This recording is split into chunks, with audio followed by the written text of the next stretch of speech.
Hey guys, how are you doing today? I hope that you're doing amazing and fantastic and wonderful.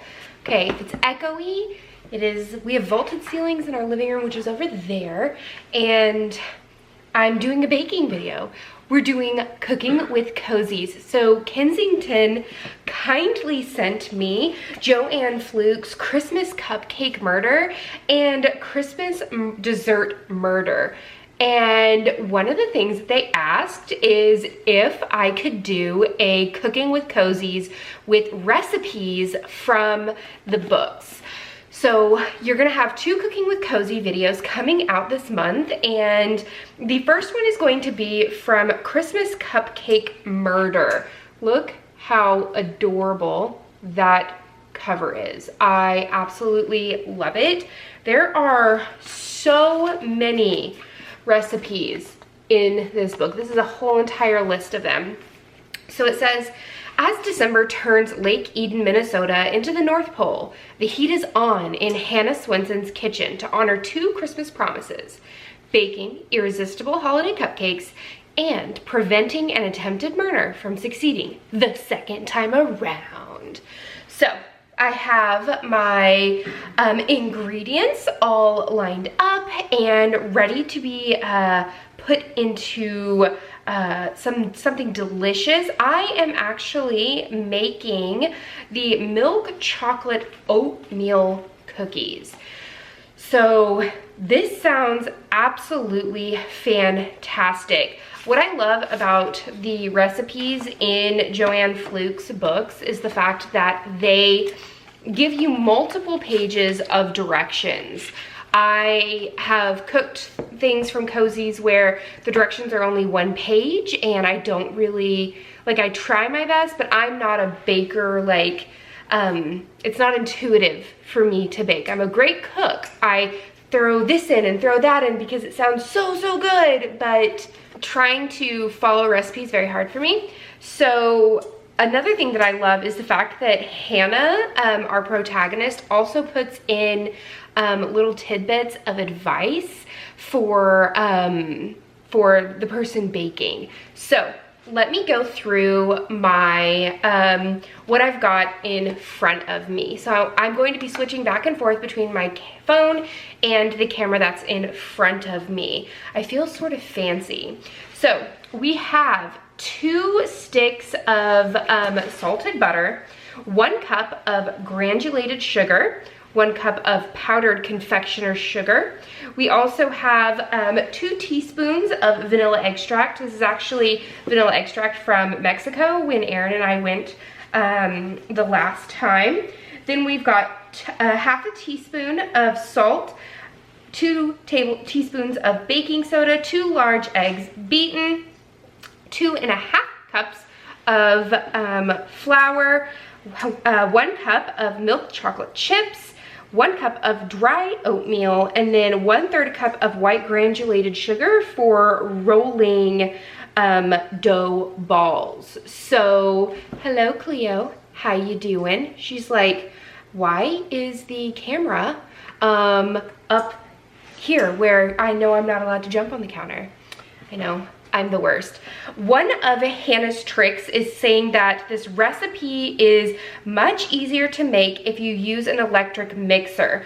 You can do it by hand, but it will take some muscle. So I actually have this absolute beautiful electric mixer that was given to us for our wedding by my mother-in-law. It is a KitchenAid, and we absolutely love it. My husband is more of a baker in the family than I am, but I have made homemade banana bread in the past week and out of a package banana bread muffins for my son. But I mean, I still mixed things together and put it in the oven. So that sort of counts as baking, right? A little. So it says that before I start to mix up my cookie dough, I need to prepare my baking sheets by spraying them with Pam or another cooking spray. I can also line them with parchment paper if I prefer. So I don't have Pam, so I'm just going to use parchment paper. So let me go and get my baking sheet. I'm also just going to use some Reynolds parchment paper that it even has like a measured smart grid for the cookies. So I'm just going to sort of estimate what it is and then just rip it off. Now I don't know about you guys, but I know I should cut this, and I probably am just because I'm doing this video, but most of the time I just sort of eyeball the parchment paper and I kind of just fold it where I think it needs to go. But since I am recording this, I'm going to be a good girl and actually cut it down to size for my baking sheet. So it is now cut down to size. My oven just told me that it is ready to go, so let's throw away this extra parchment.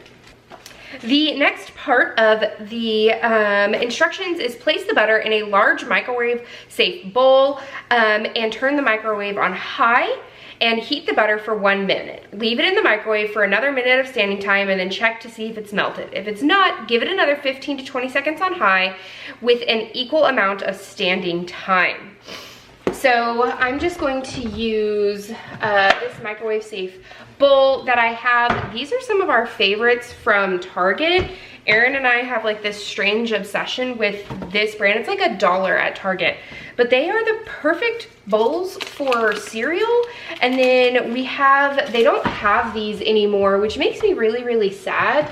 But they also have like these flat kind of bowls as well.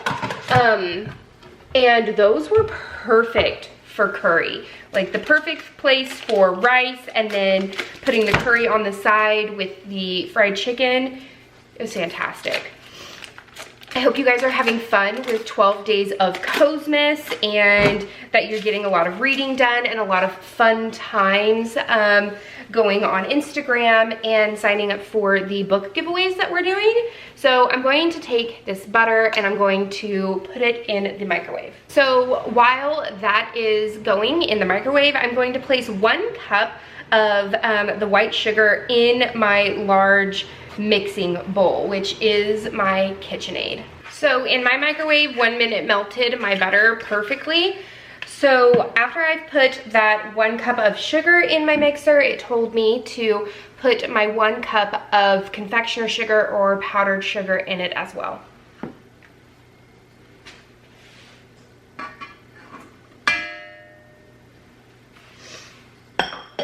It told me to mix together those 2 sugars, so I'm going to mix them on low. It doesn't say to do that, but I've watched enough of Great British Baking Show to know that that's the right thing to do. And then I'm also going to put the splash guard on just in case, because I already get the kitchen dirty enough when I decide to bake that I don't actually need to spin it up and get it everywhere as well.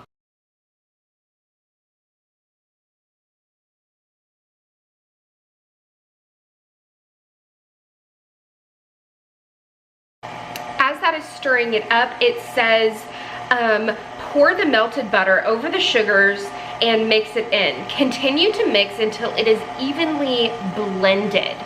So I'm going to slowly pour my melted butter in through the sort of splash guard.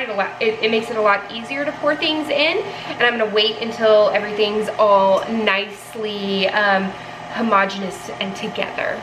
I'm only gonna do a little bit at a time because I don't want it to like get really, really congealed or anything. I want it to slowly mix in.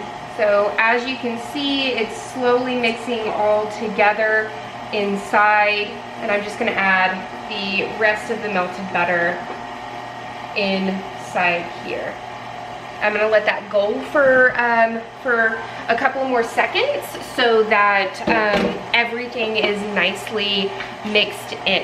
And then I'm going to go back to the recipe and see what it says next. So it says that I need to add the vanilla extract in and mix that in, and then I need to add the salt and mix that in as well. So I love that I already have everything put together, and it's already ready for me to add things in. So I'm going to add the vanilla extract here. Get every last drop of that delicious vanilla extract. I love vanilla extract so much. I also have half a teaspoon of salt that I'm also going to put in here. It's already starting to smell amazing with that salt. I'm so excited. Okay, it says measure out your 2 teaspoons of baking soda and sprinkle that into your bowl and mix thoroughly. So here is my baking soda, and I'm going to pour that in as well. I'm so excited. I really hope that that this comes out, because it's always 50-50. Sometimes the recipes in books like are fantastic and they work amazingly, and then other times it's like, oh, I got all that stuff and then I wasted it. It's also probably user error as well, to be honest. It could be user error, but it looks like that's mixed in pretty well. It looks pretty good on my end. Let's get you guys a little snapshot. It looks like everything's mixed in pretty well. All right, so it says feel the sides of the mixing bowl, and if it's not too hot, you can pour them in. Mine's not hot at all. I don't feel any warmth coming in from it. So I'm going to pour my 2 whisked eggs into the mix. So the eggs look pretty good going in, and now it's telling me to add my flour in, but in half increments, because you don't want to plunk it all in. You want to slowly mix everything in together. So I'm going to start slowly adding in the flour until everything is all nicely melded together.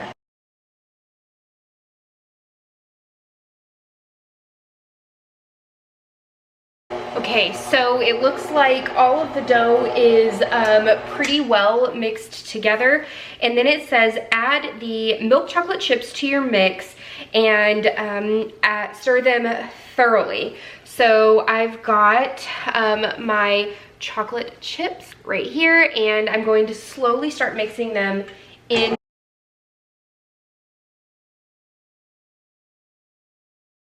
Now I know a lot of you guys who bake all the time are like, Courtney, you're doing something wrong. I am literally following the recipe to the T, so it doesn't tell me to do anything else, though I might try and scrape the sides down before adding in the oatmeal that I have here. It's 1 cup of oatmeal. So I'm going to actually slow this down, and I'm going to sort of scrape things to the side and put it back down towards the middle. Okay, so I was able to get things down from the side. So let me know, are you a baker? Are you a cook? What is your favorite thing to bake or to make? I feel like I really love just cooking in general. I love playing with spices in my cooking, whereas my husband is very much the baker. He loves following the precise measurements of things. Is one of you, like if you're in a relationship, or if you live with someone, who does the baking and who does the cooking? Let me know down below. I'm super excited seeing this all come together. It smells fantastic. So I have everything mixed. Look how amazing it looks. It looks so good. Oh, that's a thick dough though. Look at that dough.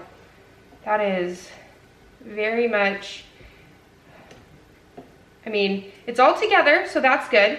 I did something right? Like, I mean, it's not too bad.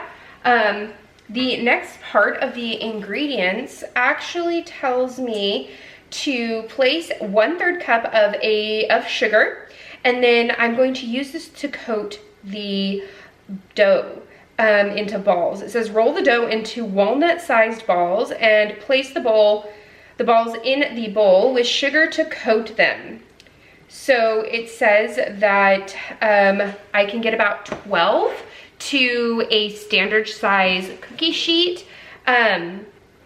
It says that this should yield 6 to 7 dozen cookies depending on the size of the ball that I roll. So I'm going to wash my hands before I actually touch the dough and get anything going on there. So during your holiday, what's like a tradition that you guys do for y'all? So for example, Erin and I, on every December 6th, we go back to the place where we had our very first date, and instead of painting like regular ceramics, because it's a place where you can paint ceramics and then they put them in the kiln for you and then you can come and pick them up. Every December we actually go and we make ornaments, and so we're gonna go and have a date night, and that's gonna be one of the things that we do, and I am super excited about it. So here is my dough. It looks pretty good. Just gonna really get everything out from the sides. So if you're doing walnut sized dough, like, I don't know, I feel like I'm just gonna be a little bit more organic with how I'm going to like roll these up and put them on the tray. I just feel like I'm just gonna go with my gut. See what happens. I'm gonna take off my wedding ring and my jewelry because there's no need on getting all of that stuff stuck in my ring. So I'm guessing like something about that size. Does that look about right? Not quite sure, but this is one of the first times I've done anything like this with like rolling them in like confectioner sugar. So I'm going to make 12 of these and then I will be right back. All right, so I was able to get all 12, a dozen ready and to go. I think that I did a pretty good job on rolling them out pretty evenly in size and rolling them in sugar. So it says that, let's see, squash the cookie dough balls down slightly. That way they won't roll off the cookie sheet on their way to the oven. Hannah says, don't laugh, it's happened to me. She says to bake your milk chocolate oatmeal cookies at 325 degrees Fahrenheit for 10 to 12 minutes. Remove the cookies from the oven and cool them on a cookie sheet for 2 minutes, and then transfer the baked cookies to a wire rack to cool completely. It says the yield of this is 6 to 7 dozen, depending on the cookie size. These cookies freeze well if you roll them up in foil and place them in a freezer bag. They also hold together well for shipping, she says. So that's what I'm gonna do. I'm going to put them in the oven for 10 to 12 minutes. And I'm going to pack up the rest of this cookie dough. I'm probably going to pack it just in a regular Tupperware and put it in the fridge. Erin says that cookies are always better after being in the fridge for a couple of days. So we could always, you know, go on my Instagram and see it. I will probably talk about the comparison of done making them versus being in there for a couple of days. Cleo's literally like right here on the edge of a chair wanting to be a part of the video. Hold on, let me, I'll put it up right here. Cleo!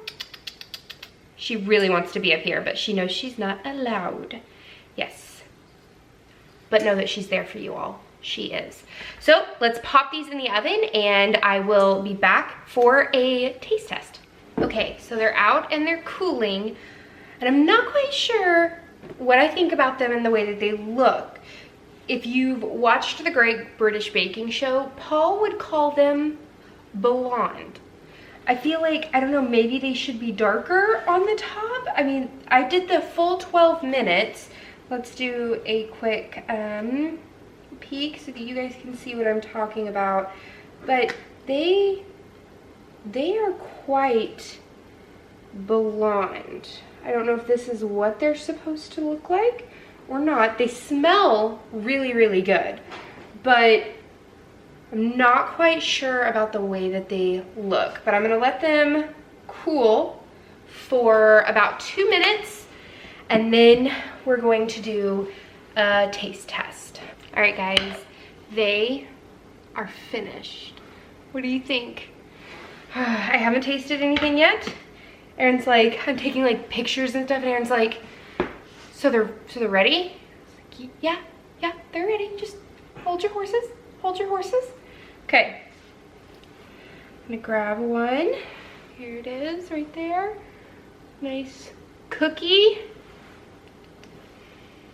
They smell really good. Let's see.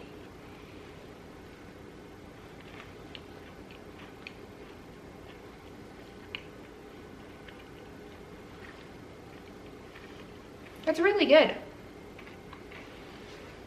I wouldn't say it's like my absolute favorite cookie, but I really can appreciate the rolling it in sugar first. It gives it like a nice like crunch in a way.